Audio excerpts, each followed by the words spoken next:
नमस्कार, आप देख रहे हैं 4 टीवी और आपके साथ मैं हूं प्रियंका सिंह। हमारे इस खास बुलेटिन में आप सभी का एक बार फिर से बेहद स्वागत है। बुलेटिन का आगाज करेंगे अहम खबर के साथ। नारायणपुर की ओर सबसे पहला रुख नारायणपुर के अबूझमाड़ इलाके में सुरक्षा बलों को नक्सल विरोधी अभियान में बड़ी सफलता मिली है। गृह मंत्री विजय शर्मा ने बताया कि इस ऑपरेशन में अब तक 26 नक्सलियों के मारे जाने की सूचना है। उन्होंने कहा कि नारायणपुर और बीजापुर के संयुक्त क्षेत्र में 50 घंटे तक ये ऑपरेशन चला, जिसमें एक जवान घायल हुआ है और एक सहयोगी शहीद हो गया है। गृह मंत्री ने बताया कि मुठभेड़ में अब समाप्त हो चुकी है, लेकिन इलाके में सर्चिंग अभियान अब भी जारी है। उन्होंने इस उपलब्धि के लिए सुरक्षा बल को बधाई दी और कहा कि बड़े कैडर के नक्सलियों के मारे जाने की संभावना है।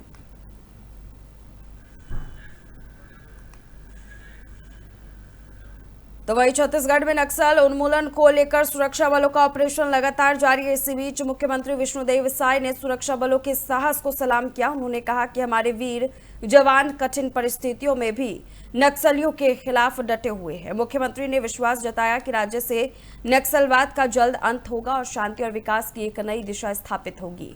उन्होंने सुरक्षा बलों की इस मुहिम को छत्तीसगढ़ की स्थायी शांति के लिए निर्णायक करार दिया। अब 3 दिनों से नक्सली ऑपरेशन चल रहा है और जिसमें हमारे डीआरजी के जवान मुख्य रूप से लगे हुए हैं और अभी ऑपरेशन चल ही रहा है। पूर्ण होने पर एग्जैक्ट जो जानकारी है वो दिया जाएगा और हम अपने जवानों के साहस।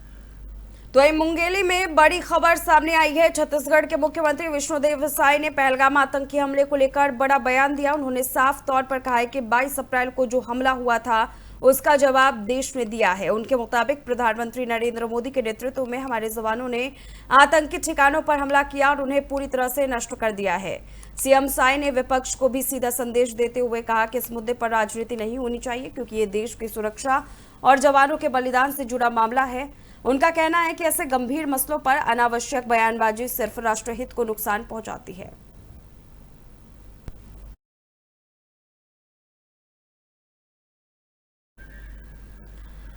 तो रुख अब भोपाल की ओर, जहां मध्य प्रदेश के मुख्यमंत्री मोहन यादव ने महिलाओं के सशक्तिकरण को लेकर एक बड़ी पहल की घोषणा की है। उन्होंने कहा कि प्रधानमंत्री का सपना है कि हमारी बहन बेटियां लखपति बने और इसी दिशा में प्रदेश सरकार निरंतर काम कर रही है।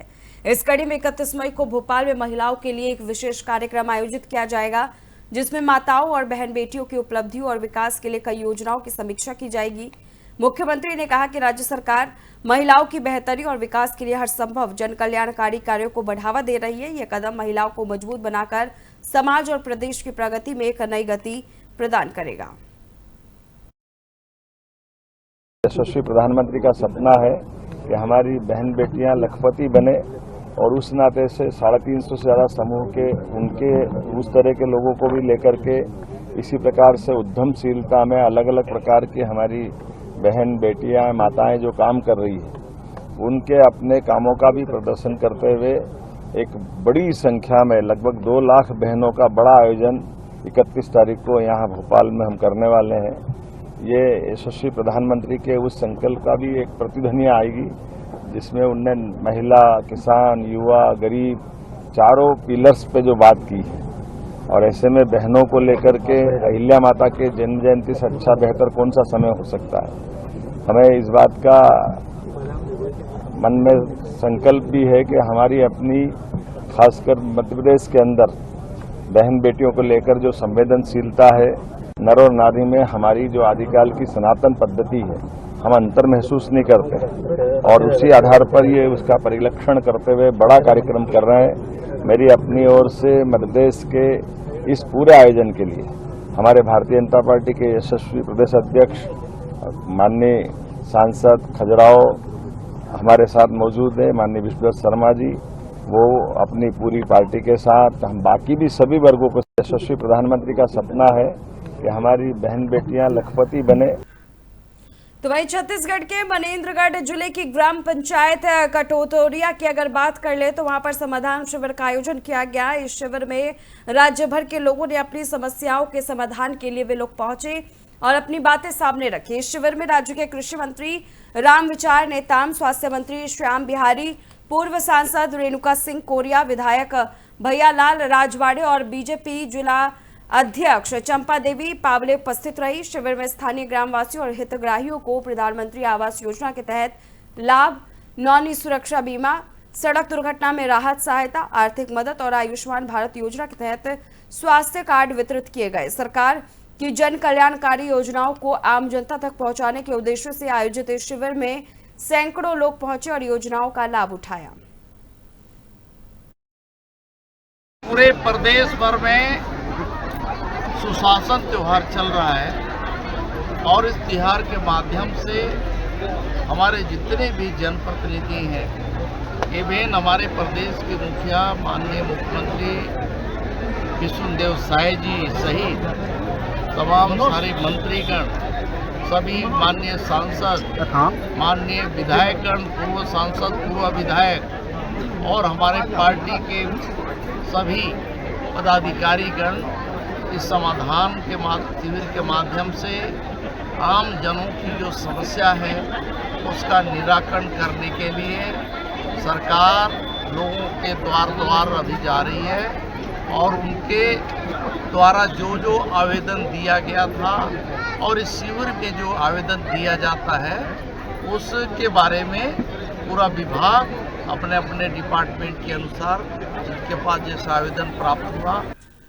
तो वहीं रायपुर में अवैध शराब बिक्री के खिलाफ आबकारी विभाग की बड़ी कार्रवाई सामने आई है। कलेक्टर और आबकारी आयुक्त के निर्देश पर सहायक जिला आबकारी अधिकारी वैभव मित्तल के नेतृत्व में उप निरीक्षक नीलम स्वर्णकार और मेथा मिश्रा की टीम ने 3 अलग अलग प्रकरणों में कार्रवाई की है। पहले मामले में होटल गोल्डन आई स्थित आई वीजा कैफे में आरोपी होतासन सूना से 15 बॉटल बर्डवाइजर मैग्रम वियर जब्त जो है वो किया गया है। दूसरे केस में तिल्दा निवासी डाकेश्वर यादव से होंडा एक्टिवा में अवैध रूप से लाई जा रही 46 पाव शराब जब्त की गई है। वहीं तीसरे मामले में करण कुमार आमनेर निवासी से 54 पाव देसी मदिरा मसाला जब्त की गई है। तीनों आरोपियों को गिरफ्तार कर जेल भेज दिया गया है। विभाग की टीम इस कार्रवाई को लेकर शहर में सख्त संदेश दिया गया है कि अवैध शराब की बिक्री बर्दाश्त नहीं की जाएगी।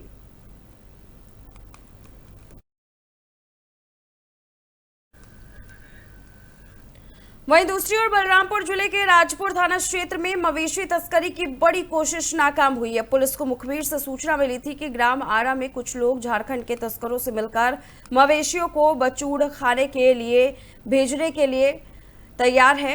इस सूचना पर चौकी प्रभारी बड़ियों ने टीम के साथ घेराबंदी की और गागर नदी के किनारे एक पिकअप वाहन को पकड़ा। पिकअप में 4 मवेशी, 1 भैंस और 3 गाय लोड थे, जिनके पैर और मुंह बेरहमी से बांधे गए थे। पुलिस को देखकर चालक और तस्कर जंगल की ओर भाग निकले। मौके पर ही पिकअप और मवेशियों को जब्त किया गया। आरोपियों के खिलाफ पशु क्रूरता अधिनियम और कृषक पशु परीक्षण अधिनियम की धाराओं के तहत केस दर्ज कर लिया गया है और आगे की कानूनी कार्रवाई की जा रही है।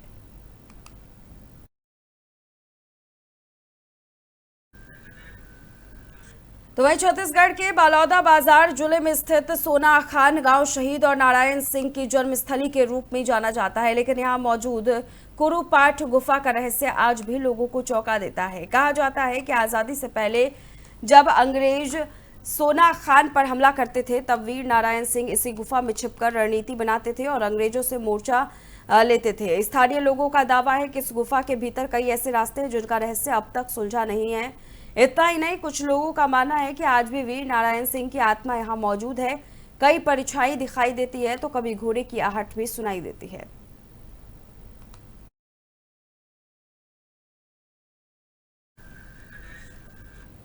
वहीं रायपुर रेलवे स्टेशन से बड़ी खबर सामने आ रही है, जहां आज सुबह एक मालगाड़ी के 2 डिब्बे डिरेल हो गए। सौभाग्य से इस घटना में कोई हताहत नहीं हुई।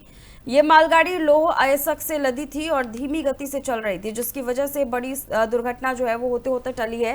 रेलवे प्रबंधन की करीब 200 सदस्यों की टीम तुरंत मौके पर पहुंचकर डिब्बों को जोड़ने और ट्रैक की सफाई में जुट गई। वरिष्ठ अधिकारी अवधेश त्रिवेदी ने बताया कि जल्द ही रेल परिचालन सामान्य कर दिया जाएगा। दुर्घटना के कारणों की जांच भी शुरू कर दी गई है। यात्रियों को थोड़ी देर और धैर्य रखने की अपील की गई है।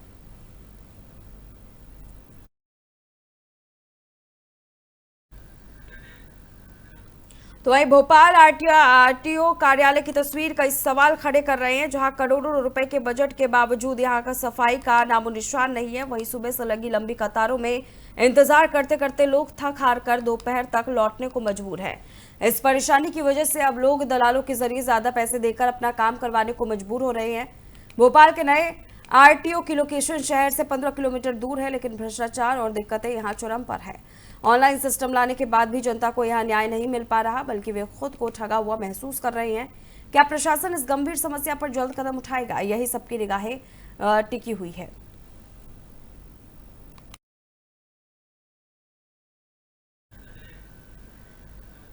तो ये विधायक औरसेवाड़ा की जनहितैषी मांग पर दुर्ग के मुरमुंडा इलाके में स्कूल को अब हायर सेकेंडरी का दर्जा मिलने जा रहा है, जिससे क्षेत्र के बच्चों को बेहतर शिक्षा के अवसर मिलेंगे। आज 3 जिलों की समीक्षा कक्षा बैठक में शिक्षा के साथ साथ जनता की भलाई के कई अहम निर्णय लिए गए। 20 जिलों के भ्रमण के बाद विधायक ने भरोसा जताया कि जनता सेवा का बीड़ा पूरी निष्ठा के साथ निभाया जा रहा है। अब जमीन के नामांतरण के साथ उसकी रजिस्ट्री भी आसान हो जाएगी और सिर्फ 500 रुपए में ये कार्य हो सकेगा। अटल डिजिटल सेवा की वजह से अब लोगों को बैंक के चक्कर लगाने नहीं पड़ेंगे, जिससे सरकारी सेवाओं में सुविधा बढ़ी है। ये कदम ग्रामीण जनता के लिए एक बड़ी राहत साबित हो गया।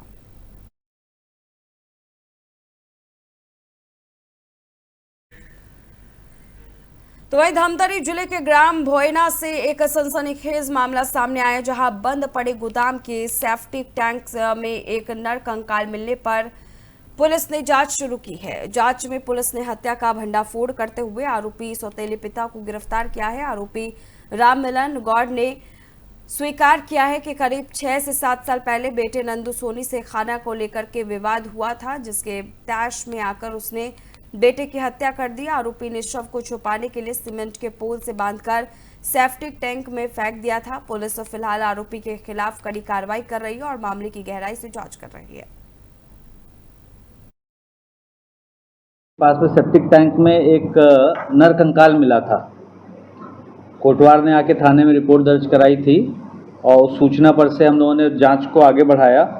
तो ये जो पीछे व्यक्ति खड़ा है, इसने 6 से 7 साल पहले अपने सौतेले बेटे का, वो जो कंकाल है वो सौतेले बेटे का है। तो एक रात को विवाद होने पे उसका बेटा अक्सर काम से बाहर भी चला जाता था, बीच बीच में लौट के आता था, खाने पीने का आदी भी था और इसकी अपनी बेटियां हैं। उस महिला से जो इसकी पत्नी है उससे इसकी बेटियां हैं, वो बेटा उसके पहले पति का था। तो विवाद होने पे उसने इसका गला पकड़ लिया उस दिन और इसने फिर झटका दिया उसको, जिससे वो जाके टकरा गया दीवार पे और बेहोश हो गया। फिर इसका ऐसा कहना है कि रात में फिर अलग से उठ के, उस दिन उसकी बेटियां और पत्नी वहाँ पे नहीं थे, ये भी एक इसने बताया है।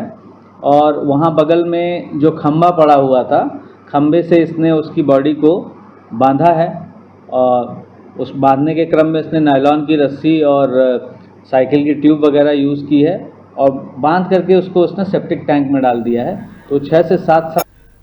तो वहीं भोपाल के राहुल नगर में एक शादी समारोह से लौटते हुए नेहा अहिरे और उनके परिवार पर हुई खूनी मारपीट ने पूरे इलाके में हड़कंप मचा दिया है। गुप्ता जी की किराना दुकान के पास पुराने विवाद को लेकर बदमाशों ने नेहा, उनके ममेरे भाई कुणाल और परिवार के अन्य सदस्यों पर पत्थर और लाठी से हमला कर दिया।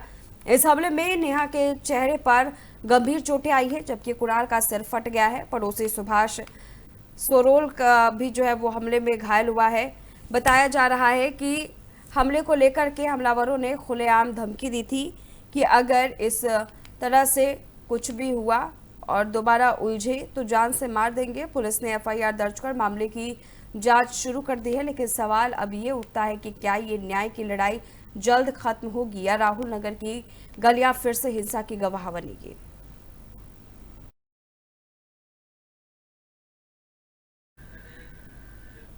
तो वहीं मंदसौर में प्रशासन की बड़ी लापरवाही ने आम आदमी की पीड़ा को नई ऊंचाइयों पर पहुंचा दिया है। जमीन के अतिक्रमण की शिकायत लेकर बुजुर्ग मोहनलाल मालवीय ने न्याय के लिए कलेक्ट्रेट कार्यालय में धरना दिया और तहसीलदार के पैरों में अपनी पगड़ी रखकर माथा टेका। प्रशासनिक अधिकारियों की सुस्ती और राजनीतिक प्रभाव के कारण उनकी शिकायत पर अब तक कोई कार्रवाई नहीं हुई है। पिछले 1 साल में ये 5वां ऐसा मामला है जब न्याय की गुहार लगाने वाले पीड़ित प्रशासन के दरवाजे पर इस कदर मजबूर हुए कि उन्होंने अपने सम्मान को दांव पर लगाना पड़ा। आखिर कब सुधरेगी प्रशासन की ये व्यवस्था और कब तक जनता को न्याय के लिए इस तरह के हताशा का सामना करना पड़ेगा, ये सवाल हर किसी के जहन में उठ रहा है।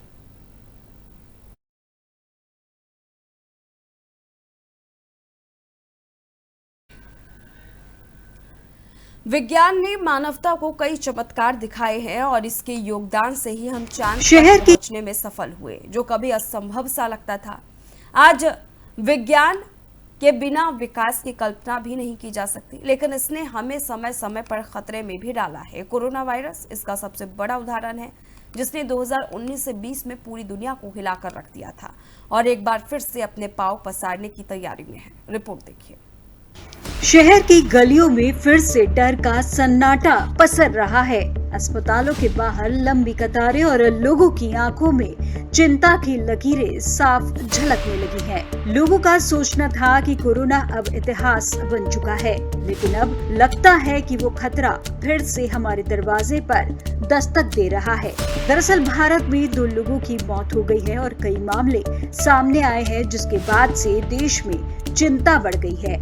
कोरोना एक बार फिर भारत में फिर बढ़ रहे कोरोना के मामले, बिना मास्क दिखना अब हो सकता है खतरनाक। नई लहर, नया वेरिएंट, सतर्क रहना जरूरी। कमजोर इम्यूनिटी वालों को ज्यादा खतरा। बता दें कि भारत में कोरोना वायरस के मामलों में एक बार फिर बढ़ोतरी देखी जा रही है। जहां कुछ समय पहले तक लोग बिना मास्क के सड़कों पर बगैर डरे घूमते नजर आ रहे थे, वहीं अब फिर से सावधानी बरतने की जरूरत महसूस हो रही है।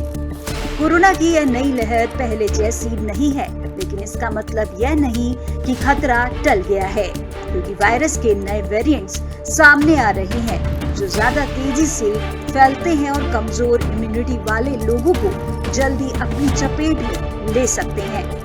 मुंबई में पिछले 3 महीने कोविड-19 के कई मामले सामने आ चुके हैं और अब मुंबई के KEM अस्पताल में 2 कोरोना पॉजिटिव मरीजों की मौत की पुष्टि हुई है। हालांकि अस्पताल प्रशासन का कहना है कि इन दोनों मरीजों की मौतें कोविड-19 से नहीं, बल्कि उनकी पहले से मौजूद गंभीर बीमारियों, कैंसर और किडनी फेलियर की वजह से हुई है। लेकिन फिर भी आप सबको सतर्क रहने की जरूरत है, क्योंकि हांगकांग और सिंगापुर में कोरोना का नया वेरिएंट तेजी से फैल रहा है। यहाँ कोविड का LF7 और NB1.8 नाम के वेरिएंट के मामले बढ़ रहे हैं। ये दोनों वेरिएंट मिलकर यहाँ अनुमानित संख्या 14,200, जो लगभग 2/3 मामलों के लिए जिम्मेदार है। एशिया में कोरोना का प्रकोप बढ़ते देख भारत में भी खलबली मची हुई है। देश में कहां कितने केस हुए दर्ज? देश में सबसे ज्यादा केस केरल में दर्ज हुए हैं, वहीं दूसरे नंबर पर महाराष्ट्र है। तमिलनाडु में 34 मामले सामने आए हैं, कर्नाटक में 8 नए मामले, जबकि गुजरात में 6 और दिल्ली में 3 केस दर्ज हुए हैं। हरियाणा, राजस्थान और सिक्किम में एक नया मामला सामने आया है। स्वास्थ्य मंत्रालय ने बताया कि केरल में एक्टिव केस 95 है। किन लक्षणों को नजरअंदाज ना करें? हल्का बुखार या गले में खराश, नाक बंद हो जाना या बहना, सिर दर्द और बदन में दर्द, थकान महसूस होना, सूखी खांसी या सांस लेने में तकलीफ होना। सावधानी जो आपको कोरोना से बचा सकती है। भीड़ भाड़ वाली जगहों और परिवहन में मास्क जरूर लगाएं। साबुन और पानी से बार बार हाथ धोएं या सैनिटाइजर का इस्तेमाल करना संक्रमण से बचा सकता है। शादियों या अन्य भीड़ भाड़ वाली जगहों से फिलहाल बचने की कोशिश करें। बूस्टर डोज लेना ना भूलें, खासकर अगर आपकी उम्र 60 वर्ष से अधिक है या पहले से कोई बीमारी है। इम्यून सिस्टम को मजबूत बनाएं और इसके लिए अच्छी नींद, पौष्टिक आहार और योग को दिनचर्या में शामिल करें। कोरोना वायरस ने हमें पहले भी बहुत कुछ सिखाया था, जैसे सहनशीलता, संयम और सतर्कता की अहमियत। आज फिर वही समय लौटकर वापस आने लगा है, इसलिए हमें जिम्मेदारी से अपने और दूसरों के स्वास्थ्य का ख्याल रखना जरूरी हो गया है। वायरस का खतरा भले ही कुछ कम दिखे, लेकिन यह अब भी हमारे बीच मौजूद है और नए वेरिएंट्स के रूप में फैल रहा है। इसलिए जरूरत है कि हम फिर से मास्क पहने, भीड़ भाड़ से बचें और साफ सफाई का विशेष ध्यान रखें। अगर हम समय रहते सचेत हो जाएं, तो खुद को और अपने परिवार को सुरक्षित रख सकते। शहर की गलियों में फिर से डर का सन्नाटा पसर रहा है। अस्पतालों के बाहर लंबी कतारें और लोगों की आंखों में चिंता की लकीरें साफ झलकने लगी हैं। लोगों का सोचना था कि विज्ञान के इस युग में मानव को जहां कुछ वरदान मिले हैं, वहां कुछ अभिशाप भी मिले हैं। इन्हीं अभिशापों में से एक है प्रदूषण। प्रदूषण एक ऐसा अभिशाप है जो विज्ञान के कोख में से जन्मा है और जिसे सहने के लिए अधिकांश जनता मजबूर है। ये रिपोर्ट देखिए। दिल्ली में AQI का स्तर, दिल्ली के प्रदूषित इलाके, दिल्ली में वायु गुणवत्ता और जनजीवन पर असर, दिल्ली में AQI और स्वास्थ्य चेतावनी। दिल्ली में वायु गुणवत्ता गंभीर स्तर पर पहुंच चुका है। कुछ इलाकों में AQI यानी एयर क्वालिटी इंडेक्स 400 के पार पहुंच गया है। कुछ ऐसी स्थिति दिल्ली के अन्य क्षेत्रों की भी है। बीते दिनों सुबह वायु गुणवत्ता सूचकांक यानी AQI 305 दर्ज किया गया, जो बहुत खराब श्रेणी में आता है। राजधानी के कई हिस्सों में हालात और भी चिंताजनक रहे, जहां AQI गंभीर स्तर पर पहुंच गया है। बता दें कि केंद्रीय प्रदूषण नियंत्रण बोर्ड यानी CPCB के आंकड़ों के मुताबिक वजीरपुर में AQI 400 के पार पहुंच चुका है। वहीं मुंडका में 406, दिल्ली टेक्नोलॉजिकल यूनिवर्सिटी यानी DTU क्षेत्र में 365 और आनंद विहार में 362 दर्ज किया गया। ये सभी आंकड़े हवा की गुणवत्ता में भारी गिरावट को दिखाते हैं। इससे यहाँ के जनजीवन बुरी तरह प्रभावित हो रहे हैं। भारत में सबसे प्रदूषित शहरों की सूची, भारत में प्रदूषण स्तर का ग्राफ, भारत का वैश्विक प्रदूषण में स्थान, दिल्ली और उत्तर भारत में प्रदूषण स्तर, प्रदूषण के स्वास्थ्य पर प्रभाव। वहीं दुनिया के 20 सबसे प्रदूषित शहरों में 13 भारतीय शहर हैं। 2024 में भारत दुनिया के 5वें सबसे प्रदूषित देश के रूप में स्थित हुआ। वहीं विश्व स्तर पर भारत के 20 सबसे प्रदूषित शहरों में अधिकांश उत्तर भारत में है। विश्व वायु गुणवत्ता रिपोर्ट 2024 के मुताबिक दुनिया के शीर्ष 20 सबसे प्रदूषित शहरों में 13 भारतीय शहर शामिल है, जिनमें बर्निहाट, दिल्ली, फरीदाबाद, लोनी, गुरुग्राम और मुल्तानपुर शामिल है। दिल्ली में वायु प्रदूषण और कई उत्तर भारतीय शहरों में उच्च प्रदूषण स्तर दिखाई देते हैं, जिसमें से गाजियाबाद, नोएडा, फरीदाबाद, सोनीपत, हापुड़, अमृतसर, गुरुग्राम, बांदा इत्यादि शामिल है। यहाँ की हवा में PM 2.5 और PM 10 अधिक मात्रा में शामिल है। अब अगर प्रदूषण का अर्थ को समझने की कोशिश करें तो आपको बताते चले, प्रदूषण का मतलब है हमारे चारों ओर फैली जो हवा है उसमें असंतुलन का पैदा होना, ना शुद्ध वायु मिलना, ना शुद्ध जल मिलना, ना शुद्ध खाद्य मिलना और ना ही शांत वातावरण। प्रदूषण के प्रकार, वहीं प्रदूषण के प्रकार की बात करें तो प्रदूषण कई तरह के होते हैं, जिसमें सबसे प्रमुख है वायु प्रदूषण, जल प्रदूषण और ध्वनि प्रदूषण, जो कि मानव जीवन के लिए सबसे जरूरी है और मानव ने ही उसे बर्बाद कर दिया, जिससे लोगों के जीवन को खतरा पैदा हो गया। क्योंकि लोगों का पुराने दौर में जीवन काल 100 साल से अधिक होता था, लेकिन अब इतने विज्ञान के विकास के बाद भी औसत जीवन 55 से 60 साल का होता है। अब एक एक कर इन सभी के बारे में बात करें तो सबसे पहले हम बात करते हैं वायु प्रदूषण के बारे में। आपको बता दें, वायु प्रदूषण महानगरों में सबसे अधिक फैला है। वहां 24 घंटे कल कारखानों का धुआं, मोटर वाहनों का काला धुआं इस तरह फैल गया है कि स्वस्थ वायु में सांस लेना दूभर हो गया है और ये कण सांस के साथ मनुष्य के फेफड़ों में चले जाते हैं और ऐसे रोगों को जन्म देते हैं जो लोगों की जीवन लीला खत्म कर देती है। यह समस्या वहां अधिक होती है जहां सघन आबादी है, वृक्षों का अभाव होता है और वातावरण गंदा होता है। वहीं अगर जल प्रदूषण की बात करें तो आपको बता दें कि जल प्रदूषण, कल कारखानों का दूषित जल अब नदी नालों में मिलता है, जिससे भयंकर जल प्रदूषण पैदा होता है। बाढ़ के समय तो कारखानों का दुर्गंधित जल सब नदी नालों में घुल मिल जाता है, जिससे कई सारी बीमारियां भी पैदा होती है। ध्वनि प्रदूषण, वहीं ध्वनि प्रदूषण की बात करें तो आपको बता दें कि मनुष्य को रहने के लिए शांत वातावरण होना चाहिए, लेकिन आजकल कल कारखानों का शोर, यातायात का शोर, मोटर गाड़ियों की चिल्लाहट, लाउड स्पीकर्स की आवाज ने बहरेपन और तनाव को जन्म दे दिया है और इससे लोग काफी परेशान रहने लगे हैं। प्रदूषण के दुष्परिणाम। इन प्रदूषण के कारण कई सारे दुष्परिणाम भी सामने आते हैं, जिनमें सबसे अहम है वह है जीवन का खतरा, क्योंकि इन प्रदूषण के कारण मानव के स्वस्थ जीवन को खतरा पैदा हो गया है। खुली हवा में लंबी सांस लेने तक को इंसान तरस गया। गंदे जल के कारण कई बीमारियां फसलों में चली जाती है, जो मनुष्य के शरीर में पहुंचकर घातक बीमारियां पैदा करती है। क्योंकि आप सबको पता होगा कि जब भोपाल गैस कारखानों से गैस का रिसाव हुआ था तो इसी गैस के कारण हजारों लोग मर गए थे, कितने ही अपंग भी हुए थे। पर्यावरण प्रदूषण के कारण न समय पर बारिश होती है, न सर्दी गर्मी का चक्र ठीक से चलता है। सूखा, बाढ़, ओला, प्राकृतिक प्रकोप के कारण भी प्रदूषण ही है। प्रदूषण तो जीवन के लिए खतरा है ही, लेकिन जो इसके कारक है आपको उसे भी जानना चाहिए। आपको बता दें, प्रदूषण के कारण। प्रदूषण को बढ़ाने में कल कारखाने, वैज्ञानिक साधनों का अधिक उपयोग, फ्रिज, कूलर, ऊर्जा उत्पादन करने वाली मशीनें आदि दोषी हैं। प्राकृतिक संतुलन का बिगड़ना भी मुख्य कारण है। वृक्षों को अंधाधुंध काटने से मौसम का चक्र बिगड़ता है। घनी आबादी वाले क्षेत्रों में हरियाली ना होने से भी प्रदूषण बढ़ा है, लेकिन इसमें सुधार किया जा सकता है। सुधार के उपाय। अलग अलग प्रकार के प्रदूषण से बचने के लिए अधिक से अधिक पेड़ लगाना चाहिए। हरियाली की मात्रा अधिक हो, सड़कों के किनारे घने वृक्ष हो, आबादी वाले क्षेत्र खुले हो, हवादार हो।